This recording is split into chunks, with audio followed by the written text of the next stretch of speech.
The imperial winter of 1907 arrived with unusual ferocity in Vienna, blanketing the Hofburg Palace in snow and forcing even the most dedicated sentries to stamp their feet against the cold. Palace guard Captain Quincy Harcourt stood motionless at his post outside the imperial apartments, his breath forming clouds in the frigid air. His posture remained immaculate despite the temperature. Back straight, chin high, eyes forward. 6 years of service to Emperor Franz Joseph had taught him that appearance mattered above all else. The Hofburg's grand corridor stretched before him, its marble floors polished to a mirror shine. Portraits of Habsburg rulers stared down with imperious gazes, judging all who passed beneath them. Quincy had memorized every brushstroke of those paintings during countless hours of guard duty, just as he'd memorized the rhythms of palace life.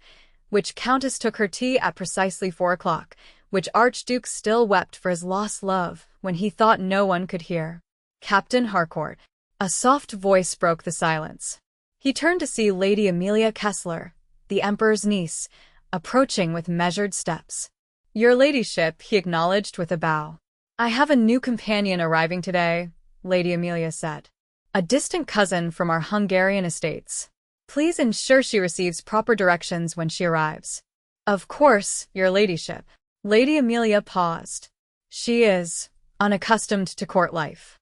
I would appreciate discretion regarding any provincial behaviors."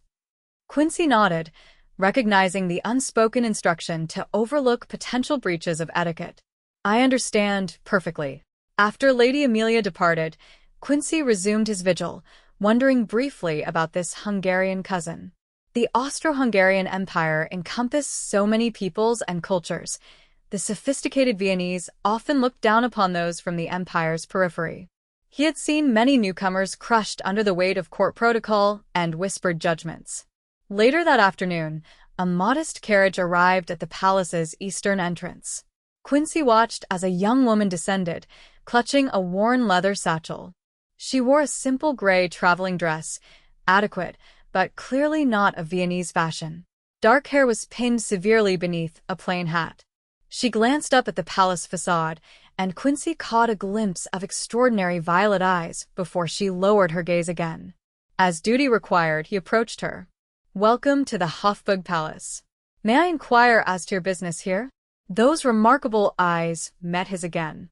"I am Zarajanovic," she said in lightly accented German. "Lady Amelia is expecting me." Quincy noted her name and the slight hesitation before she spoke it. "Of course, Miss Janovic. Please follow me." As he escorted her through gilded hallways, Quincy observed how she walked with careful deliberation, as though counting her steps. Not the tentative movements of someone overwhelmed by grandeur, but the calculated precision of someone trying not to make a mistake. "Curious. Have you visited Vienna before, Miss Janovic?" he asked, more to fill the silence than from real curiosity. "No, Captain. This is my first visit." Her voice was low and controlled. "I have much to learn. The palace can be overwhelming at first. If you have questions about protocol, the staff is generally helpful." He wasn't sure why he offered this kindness to a stranger. A ghost of a smile touched her lips.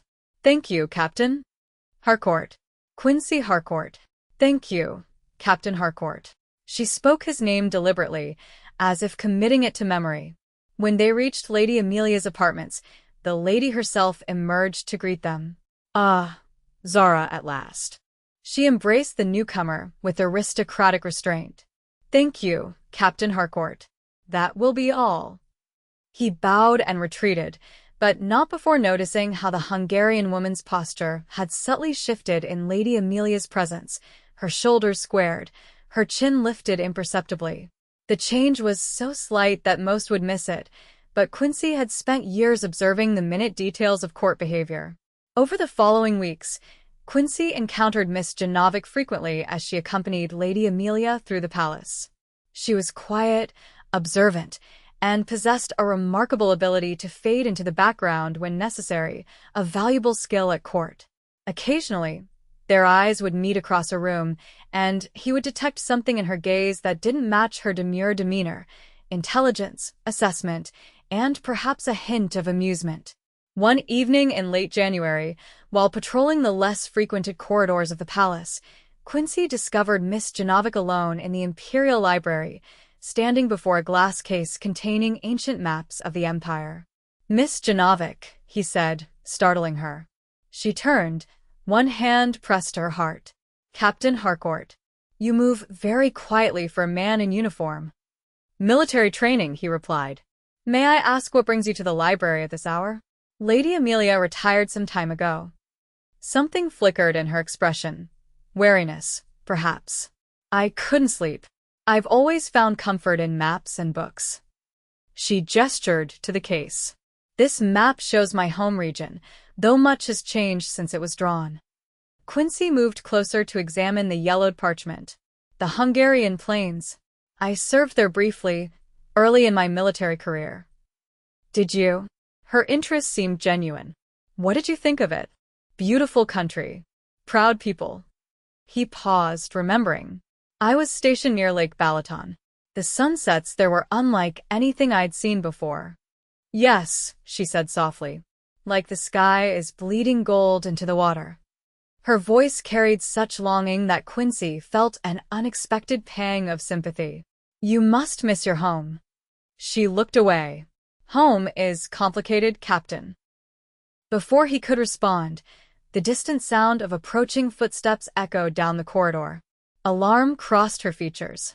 "You should not be found here alone with me," Quincy said quickly. "It would raise questions."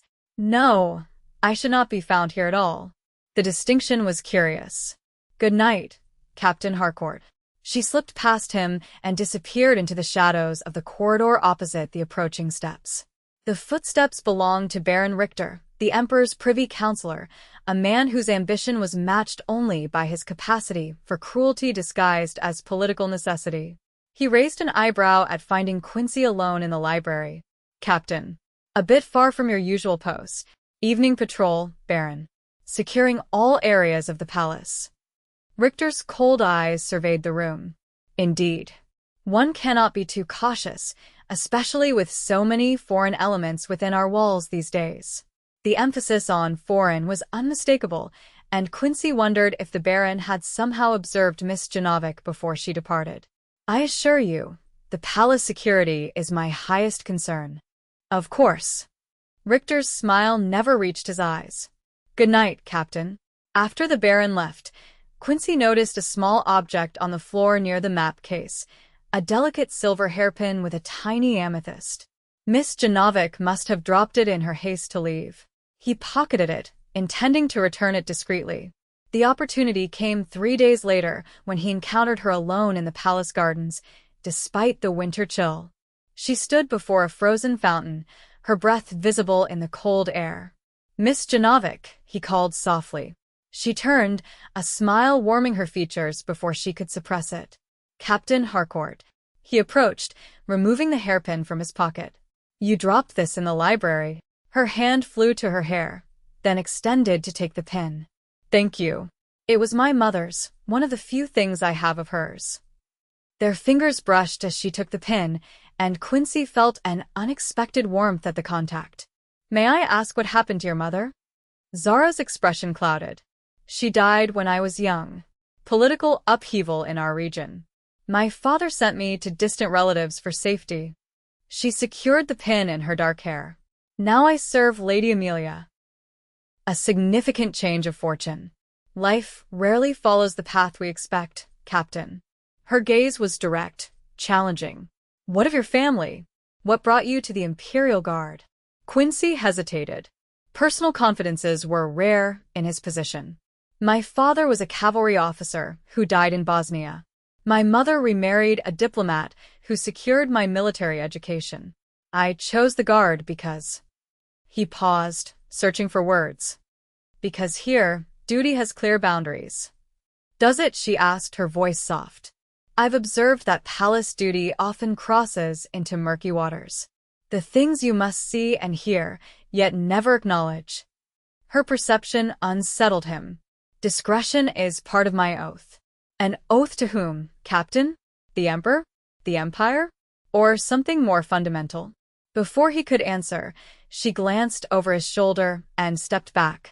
Lady Amelia will be looking for me. Thank you for returning my mother's pin.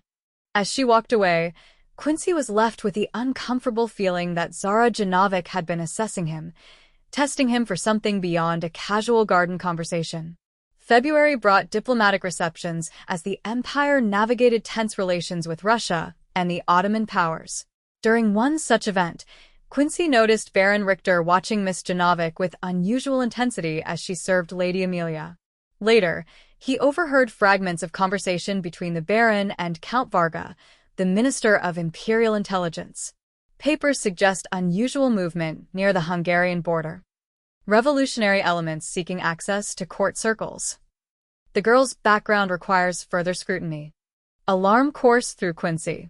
Was Zara under suspicion? And if so, for what? The implications troubled him more than they should for someone he barely knew. That night, while patrolling the East Wing, he glimpsed a shadow moving furtively toward the administrative offices. Following silently, he recognized Zara's slender figure slipping through a door that should have been locked. Drawing his sidearm, Quincy approached cautiously. Inside, he found her rifling through a filing cabinet, a small electric torch between her teeth.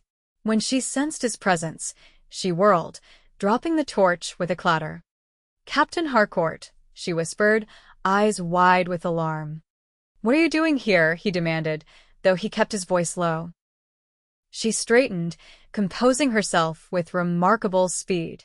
"I could ask why you followed me instead of raising an alarm immediately. I'm giving you one chance to explain before I do exactly that." Zara's eyes darted to the door, calculating her options. Finally, she said, "I need information about a prisoner being held at their Scienstadt fortress. A man named Viktor Janovic." "Your father?" "My brother." Her voice caught slightly. "Arrested 3 months ago on suspicion of revolutionary activities. No trial, no communication allowed. He will die there without intervention." Quincy kept his pistol steady. "So, you infiltrated the imperial court to access classified information? Do you realize the penalty for espionage?" "It's not espionage," she insisted. Viktor is innocent. He was teaching literacy to factory workers, advocating for better conditions, not plotting revolution. But the local governor needed scapegoats after the mill strikes. Her voice hardened. "You spoke of duty having clear boundaries, Captain. Is it your duty to let an innocent man die when the state makes a mistake?" Her question struck at doubts Quincy had harbored but never voiced. He had witnessed the empire's justice system produce both fairness and terrible errors. "Even if I believed you, what could I possibly do?" "Nothing. I'm not asking for your help." Her chin lifted defiantly. "Only your silence for the next hour, while I find what I need. And if I refuse, then arrest me." She spread her hands. "But know that you're condemning a man whose only crime was believing people deserve to read, write, and be treated with dignity." Quincy stared at her, caught in an impossible position. His duty was clear. His conscience was not. "1 hour," he finally said, lowering his weapon. "Then I report finding the door unlocked during my patrol. Whatever happens after that is beyond my control." Relief flooded her features. "Thank you." "Don't thank me. Just hurry." He moved to the door. "And Zara, if you're lying to me, I'll ensure you face the harshest consequences myself." She nodded gravely. "I understand." For the next hour, Quincy patrolled nearby corridors, heart pounding with the knowledge of his betrayal of duty. When Zara finally emerged, she gave him a small nod before disappearing toward the residential wing. True to his word, he reported the unlocked door at the end of his shift, setting off a minor security review that found nothing missing. 3 days passed with no sign of Zara. Quincy began to fear she had fled, or worse, been arrested quietly. On the 4th day, he finally spotted her with Lady Amelia in the reception hall, her face pale but composed. When their eyes met briefly across the room, he detected gratitude in her gaze. That evening, he found a folded note tucked into his uniform coat while it hung in the guard's changing room. East Garden. Midnight. Important. Despite every instinct warning against it, Quincy went. The garden lay silent under a waxing moon, frost glittering on dormant rose bushes. Zara emerged from behind a stone column, wrapped in a dark cloak. "You came," she said, sounding faintly surprised. "Against my better judgment." "What's so important?" "Baron Richter is investigating Lady Amelia's Hungarian connections. He's suspicious about my sudden appearance." She hugged the cloak tighter. "I found correspondence about my brother. He's being transferred to Vienna for further questioning, arriving tomorrow under military escort." "And you plan to what? Break him out of an imperial convoy?" Quincy asked incredulously. No. That would only confirm his guilt. Her breath clouded in the cold air. "But I've drafted a petition with evidence of his innocence. It needs to reach Count Esterhazy before Baron Richter takes control of the case." "Esterhazy? The Minister of Justice?" Zara nodded. "He's known for his fairness, even to those from the Empire's periphery. I have documents proving the local governor fabricated evidence against several educated Hungarians to suppress worker organization." "How did you obtain such documents?" Quincy asked, suspicion returning. "The same way I found information about Victor. Palace archives contain everything, including what the powerful wish to hide from each other." Her eyes held his. "I need someone who can deliver my petition directly to Esterhazy, bypassing Richter's office." Quincy ran a hand through his hair in frustration. "Why me? Why risk involving a palace guard?" "Because you returned my mother's hairpin," she said simply. "Because you gave me an hour instead of arresting me immediately. And because I've watched you for weeks, you serve with honor, not blind obedience." Her assessment both flattered and unnerved him. "What you're asking could end my career. Or worse." "I know." Her voice softened. "I wouldn't ask if Victor's life didn't depend on it." Moonlight illuminated her face, revealing vulnerability beneath her usual composure. For the first time, Quincy wondered what her story truly was, how a woman with such intelligence and determination had come to risk everything for justice. "I'll consider it," he finally said. "But I need to see your evidence first." Relief visibly washed over her. "Tomorrow. I'll find a way to show you." As she turned to leave, Quincy caught her arm. "Zara, if this is part of some larger plot against the Empire—" "It isn't," she interrupted firmly. "This is about saving one man from injustice. Nothing more." The conviction in her voice nearly convinced him. Nearly. "Tomorrow, then." The following day brought chaos to the palace. Crown Prince Rudolph was hosting a diplomatic hunt at his country estate, requiring additional security. Captain Harcourt found himself reassigned to the convoy at the last minute, postponing any meeting with Zara. As his carriage followed the imperial procession through Vienna's streets, Quincy noticed another convoy approaching from the opposite direction, military police escorting a prison wagon. With a jolt, he realized this must be the transfer bringing Viktor Janovic to Vienna. The two processions were forced to halt as they navigated a narrow intersection. Through the barred window of the prison wagon, Quincy caught a glimpse of a man with Zara's same striking violet eyes, his face bruised but defiant. The resemblance was unmistakable. That evening, returning to the palace exhausted, Quincy found another note waiting. He arrived. "They're holding him in the basement security offices. Richter is handling the interrogation personally. Time is running out. Please, Z duty ward with conscience," as Quincy stared at the note. He had sworn an oath to the emperor to uphold the empire's laws and protect its institutions. But he had also witnessed enough to know that power sometimes corrupted those institutions from within. After midnight, he made his decision. Dressed in civilian clothes, he made his way to Count Esterhazy's private residence in the city. As a high-ranking palace guard, he had access to the security protocols of all imperial officials. It took him 20 minutes to convince the Count's staff of the urgency of his visit. Esterhazy received him in a book-lined study, steel-gray eyebrows furrowed in irritation. "Captain Harcourt, this is highly irregular. What could possibly warrant this intrusion?" "A matter of justice, Count, and potentially of honor for the Empire." Quincy placed a sealed envelope on the desk, Zara's petition and evidence, which she had managed to slip to him through Lady Amelia's lady's maid. I believe Baron Richter is about to extract a false confession from a political prisoner to advance his agenda against Hungarian intellectuals.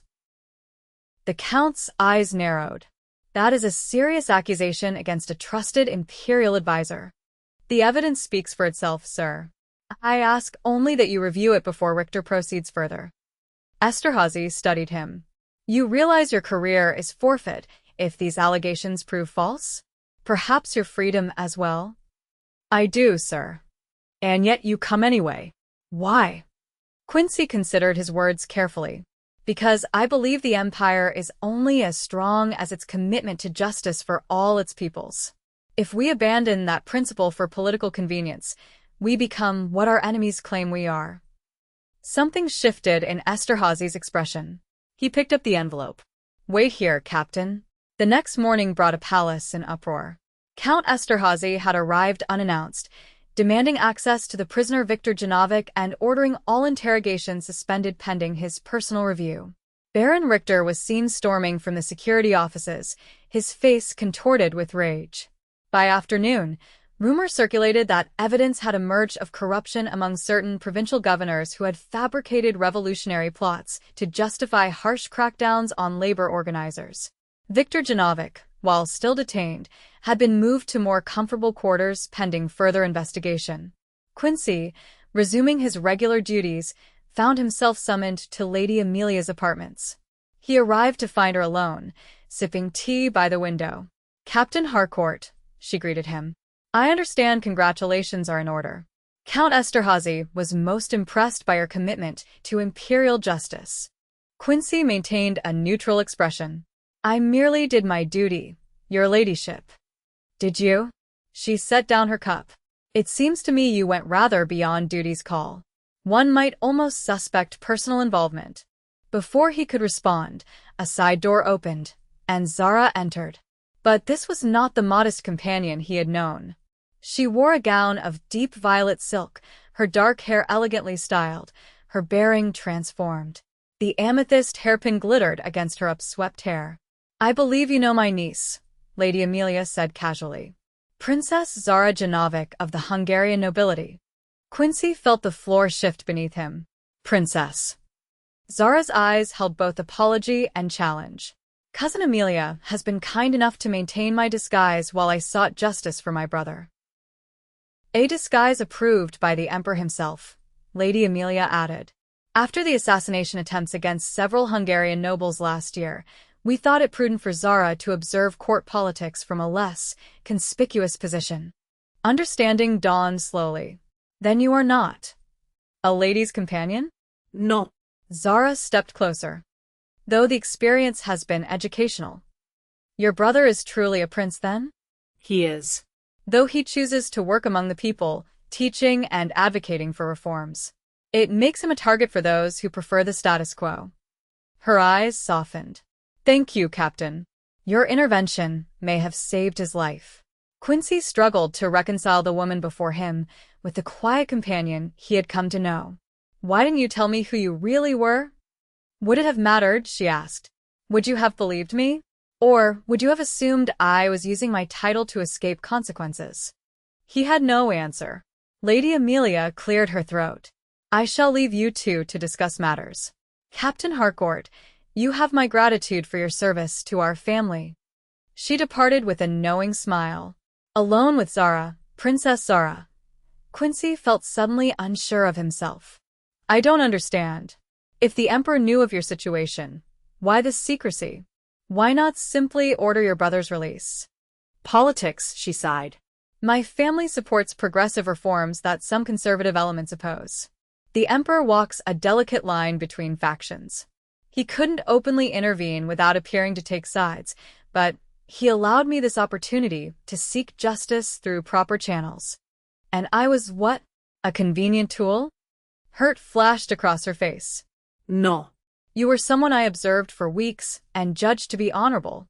Someone who might help not because of my title, but because it was right." She stepped closer. "I never lied about what mattered. My brother was unjustly imprisoned. The evidence was real, and my gratitude is sincere." The earnestness in her voice disarmed him. What happens now? Victor will likely be released within days. I'll resume my proper place at court. She hesitated. And you? The Emperor has expressed interest in promoting you to his personal security detail at Count Esterhazy's recommendation. And us? The question escaped before he could consider its impropriety. Zara's expression softened.